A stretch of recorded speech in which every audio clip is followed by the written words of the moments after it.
Hello, good morning. Andito ako ngayon sa likod ng bahay sa aking garden. At ito yung garden ko.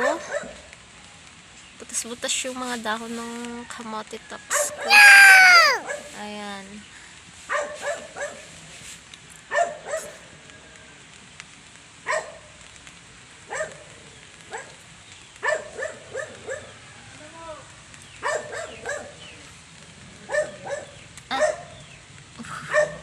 Ito yung salarin kung bakit butas yung dahon ng kamote tops ko. Yan, siya pala taga-kain.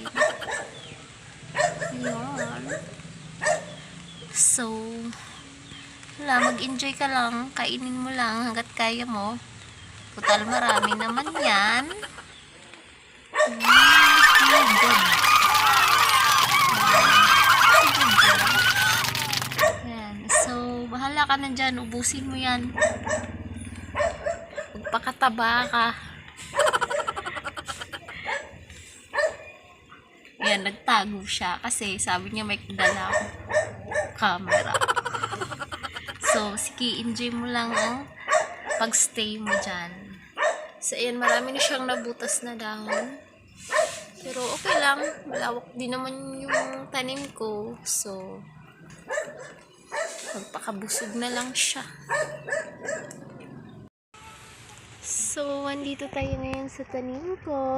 Eto na yung sayote ko. 2 pud. Buhay na siya. Yung ugat niya lang ang binaon ko. At, ayan, success. Tumubo siya.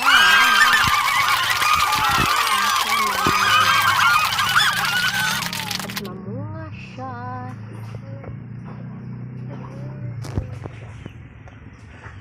Ito na yung pangkatulaan ko.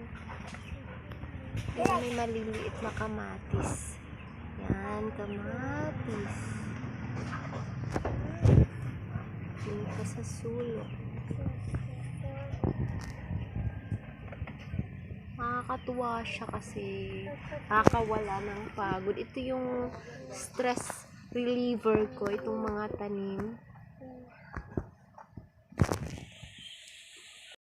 And ito naman yung bago kong tinanim pa sa ubo.